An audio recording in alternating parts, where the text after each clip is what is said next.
예비적 요리반 친구들 안녕하세요. 오늘은 세 번째 시간으로 성경이란 무엇인가에 대해서 배워보도록 하겠어요. 지난 시간에 우리가 하느님께서 당신을 직접 드러내 보이신다라는 말을 배웠는데 뭐라 그랬죠? 그래요. 잘 기억하고 있는 것 있을 텐데 계시라고 해요. 계시. 하느님께서 당신을 이렇게 드러내 보이시는 계시 가운데에서 가장 결정적으로 우리에게 주어진 두 개의 큰 흐름이 있는데 그 가운데 하나가 기록된 하느님 말씀인 성경이고 그리고 그 성경 이외에 교회의 전통으로 하느님 백성의 전통으로 이어져 내려오는 성전이다라는 얘기를 지난 시간에 했어요. 그래서 오늘은 이 성경에 대해서 자세하게 알아보도록 하겠습니다. 그래서 성경이란 무엇인가라는 얘기를 하기에 앞서서 우리가 다음에 몇 가지 것들의 공통점이 있어요. 역사상 가장 많이 팔린 책이고 구텐베르크가 서양에서 처음 인쇄술을 발명하고서 처음 찍은 책이기도 해요.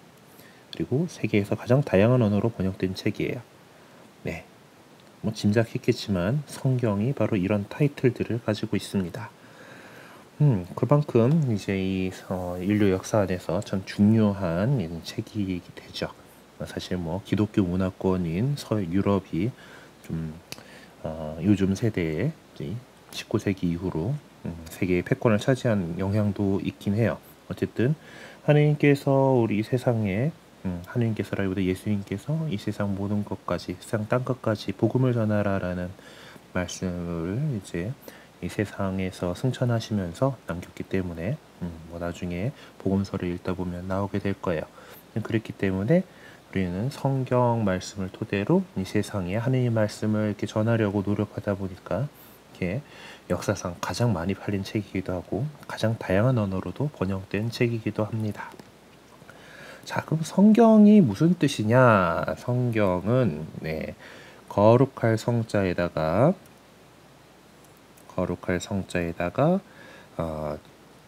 책경, 경전경이라는 거예요. 그래서 거룩한 책인데 그 특히 인간의 어떤 삶의 기준이 되는 그런 경전이다. 그래서 거룩한 경전, 성경이라고 합니다.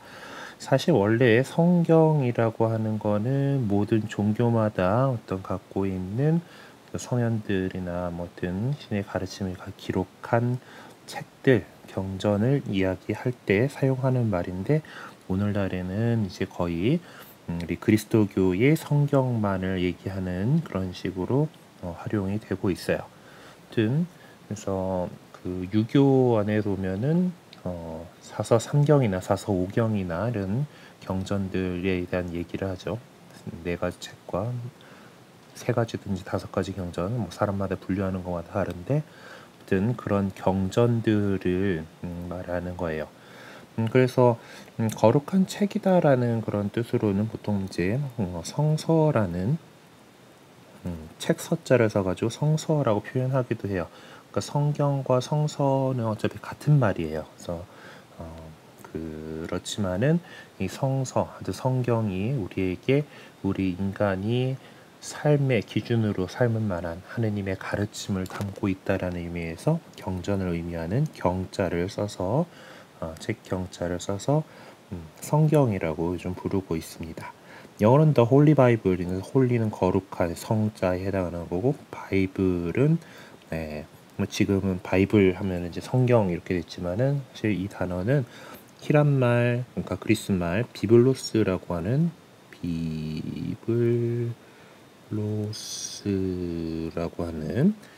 결국 책을 나타내는 말에서 들어간 단어예요. 그래서 결국 홀리 바이블이면은 거룩한 책이니까 성서가 이렇게 맞겠죠. 하지만은 아까도 말했지만은 우리 삶의 기준을 마련해주는 그런 책이다라고 해서 이 경자를 사용해서 성경이라고 불러요.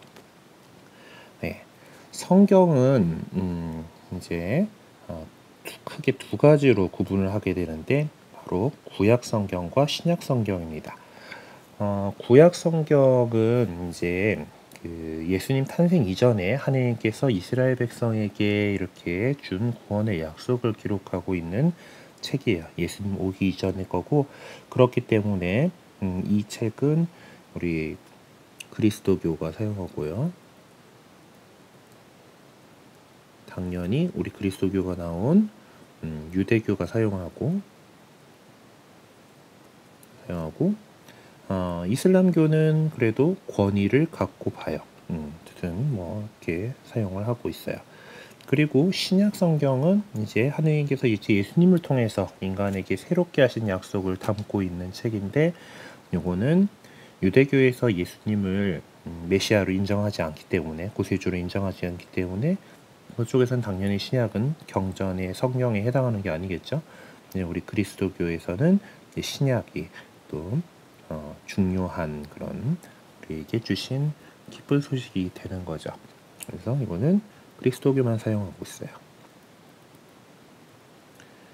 구약 성경에서는 이제 크게 모세오경, 역사서, 시서와 지혜서, 예언서 등의 이제 것으로 크게 구분해 볼 수가 있고, 이건 유대교의 그 문헌이기 때문에 원래는 히브리어로 적혀 있어요. 근데 일부는 그리스어 번역본만 이렇게 남아 있기도 합니다.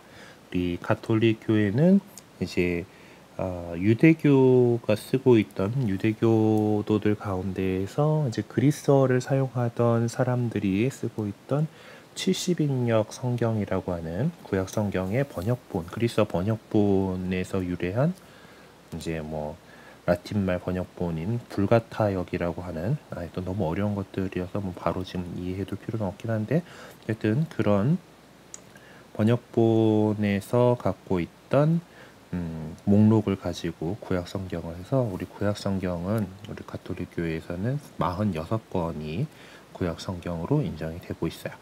신약 성경은 이제 전해지기는 원래 그리스어로 전해지고 있고, 이거는 우리 가톨릭 교회나 저기 개신교회나 공히 이거는 그냥 그리스도교를 믿는 그리스도교 전체가 다 27권으로 이렇게 이해를 하고 있습니다. 뭐 원전들이 히브리어, 그리스어로 되어 있다고 하는데, 신약 성경 안에서도 뭐 전통에 의하면은 히브리어로 작성이 되었다가 이제 그리스어로 번역한 것이 있다라고 그렇게 그런 얘기들도 있긴 해요. 어쨌든 그 성경은 사실 원본이 존재하지는 않아요. 다들 이제 손으로 예전에 아직 인쇄 기술이 발전하지 않았을 때에 다 이렇게 다 손으로 다 적어가지고 필사를 해서 다음 이제 세대에게 남겨줬는데, 그 과정에서 이제 원본이랄 거가 이렇게 없고, 다 이렇게 각 사본, 오래된 사본들을 통해서 이게 가장 원본에 가깝겠구나라는 그런 히브리어로 된 구약 성경 판본이 이렇게 나오고요. 그리고 그리스어로 된, 옛날 고대 그리스어죠. 그리스어로 된 신약 성경이 이제 기준이 되는 그런 책들이 이렇게 나오고 있습니다. 그리고 성경은 이제 이렇게 완성되는데 이렇게 참 오랜 시간이 걸렸어요. 특히 구약 성경 같은 경우는 오래됐는데, 기원전 한 2000년까지는 안 가고 1200년경부터 시작해가지고 기원 후 이제 100년경까지 신약 성경이 작성되는 기원 후 100년경까지 이렇게 작성이 됐고, 그리고 누구 한 사람이 잡고 쓴 책이 아니라 여러 세대에 걸쳐서 여러 사람에 의해서 기록된 거예요. 너무 사람이 쓴 거네라고 생각할 수 있겠지만은 성경이 비록 인간의 손으로 쓰여졌다 하더라도 하느님께서 그 성경을 작성한 그 사람들의 인간의 지성과 의지를 움직이셔서 그 하느님께서 성령의 감도하심으로 이 책을 쓸 수 있도록 이렇게 해주신 그런 책이에요. 그래서 성경의 원저자는 하느님이시다라고 우리는 고백을 하고 있습니다. 하여튼 그렇지만은 그래도 그 성경이 쓰여졌을 당시에 그 사람들의 어떤 사고방식이라던가 생활상 같은 것들이 성경 안에 들어갈 수밖에 없어요. 대표적으로 이제 뭐 창세기에 나오는 창조설화 같은 것들은 현재 우리가 알고 있는 것들과는 좀 다르죠. 어쨌든 그런 것들은 우리 좀 차근차근 배워 나가 보도록 합시다. 자, 우리 친구들이 오늘 이거를 공부를 하고 이제 주일에 이제 교리 시간에 공부를 할 텐데 다른 친구들하고 주일학교 친구들하고 합반을 하기로 했어요. 그래서 처음 여러분들이 접하는 거기 때문에 먼저 좀 미리 알아둬야 될 주일학교 다니고 있는 다른 친구들은 아마 이미 알고 있는 건데 우리 친구들은 처음일 테니까 좀 확인해 둬야 되는 게 있어요. 성경이 참 방대한 내용으로 돼 있어요. 지금 그 성경책 자체는 그렇게 엄청 두꺼운 느낌 안 나게끔 잘 제본을 했지만은 한 장 한 장 종이가 되게 얇잖아요. 다른 다른 책들에 비해서 그렇게 상당히 되게 양이 많아요. 그 방대한 성경 내용을 쉽게 찾아갈 수 있도록 하기 위해서 한 뭐 11세기 때부터 뭐 시작이 됐다 그러는데 한 15세기경에 이런 시스템이 만들어졌어요. 그러니까 장과 절이라는 개념을 이렇게 둬서 구분을 하게 된 거죠. 그래서 어떤 성경 내용을 찾아갈 때는 제목 약어와 장과 절로 표기되어 있는 그런 약자를 사용을 해요. 그러니까 예를 들어서 탈출기 3장 14절 같은 경우는 탈출 3,14라고 이렇게 적혀 있으면 이 탈출기 3장 14절이구나. 그리고 뭐 1태살 3,7 하고 이렇게 적혀 있으면은 테살로니가 신자들에게 보낸 첫째 서간의 3장 7절이구나. 이런 식으로 이제 제목 약어 두 글자로 된 약어하고 이제 좀 뭐 많은 경우에는 숫자가 조금 더 붙어요. 같은 그 동네에 보낸 이제 첫째 서간, 둘째 서간 하는 것들이 있거든요. 그거 말고는 또 두 글자로 된 약어로 표현을 합니다. 그리고 그 다음에 나오는 숫자는 장일 거고 콤마 다음에 나오는 뭔가 쉼표 다음에 나오는 숫자가 절이에요.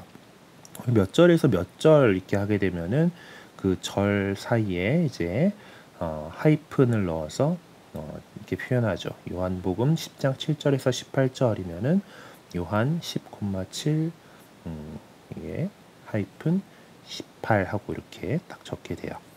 그리고 간혹 가다가 이제 좀 떨어져 있는 절들을 표현을 할 때가 있어요. 밑에 보면은 요한묵시록 21장 9절에서 11절 그리고 22절의 말씀이 딱 필요하다. 그러면은 그렇게 떨어져 있는 절 사이에는 마침표 점으로 이렇게 딱 표현을 해요. 그래서 요거는 절이 바뀌었구나라는 것을 보시면 됩니다. 그래서 연습 삼아서 이제 이런 것들이 어떻게 구성되어 있는지 성경책에 그걸 한번 보면서 얘기를 하죠. 자, 테살로니카인들에게 보낸 첫째 편지예요. 아까 우리가 테살로니카 3장 7절을 이제 표현을 하자고 했는데 먼저 성경책에 보면은 보통 책에는 페이지가 요 구석에 있죠. 이쪽 구석이 이렇게 양쪽 끝에 구석이 있는데 여기 페이지가 가운데 몰려 있어요. 그러니까 굳이 이 페이지는 별로 중요하지 않은 거예요. 그리고 이제 사전에서 많이 봤던 시스템일 텐데 여기 위쪽에 이제 표지어들이 나오잖아요. 요쪽 귀퉁이 시작하는 표지어가 뭐고 요쪽 끝에 끝나는 표지어가 뭐다는 것처럼 요 페이지는 테살로니카 전서 2장 6절에서 시작합니다 라는 표시가 있고 이쪽 페이지는 4장 5절에서 끝납니다 라는 표시가 이렇게 나오는 거예요. 그렇죠? 그리고 이게 쭉 옆에 보면 조그마한 글자들이 있죠. 이게 절이에요. 절들을 표시하는 거고 이게 가다가 큼지막하게 이제 3 하고 이제 3장 1절 이렇게 나와 있어요. 그리고 그 옆에 있는 그 절들 표기에 이제 시작하는 점은 여기 동그라미가 이렇게 적혀 있죠. 동그라미부터 해가지고 그러니까 3장 2절이면 우리의 형제이며 그리스도의 복음을 위한 하느님 협력자인 티모테오를 여러분에게 보냈습니다. 이렇게 찾으면 되는 거야. 자, 그러면 우리 아까 나왔던 3장 7절은 어딜까? 그러면은 이제 펼쳐가지고 3장을 먼저 찾았겠죠. 3장을 찾고 그러면은 절들을 이렇게 쭉 보면 7이 있고 7에서 나오는 동그라미부터 시작해서 그래서 형제 여러분 우리는 이 모든 재난과 환난 속에서도 여러분의 일로 격려를 받았습니다. 그것은 여러분의 믿음 때문입니다. 라는 이 구절을 찾아갈 수가 있는 거예요. 네. 그 성경의 책 제목과 제목 약자와 이 장절이라는 이 시스템을 통해서 우리는 언제 어디서나 이 성경 말씀을 찾아갈 수가 있습니다. 자, 이것도 뭐 이제 여러분들이 이제 갖게 되는 성경책을 가지고 자주 펼쳐보고 하면서 익혀질 수 있는 부분이에요. 그러면은 오늘 동영상으로 만나서 배우는 거는 여기까지 하고 주일에 또 교리 시간에 또 만나도록 합시다. 끝.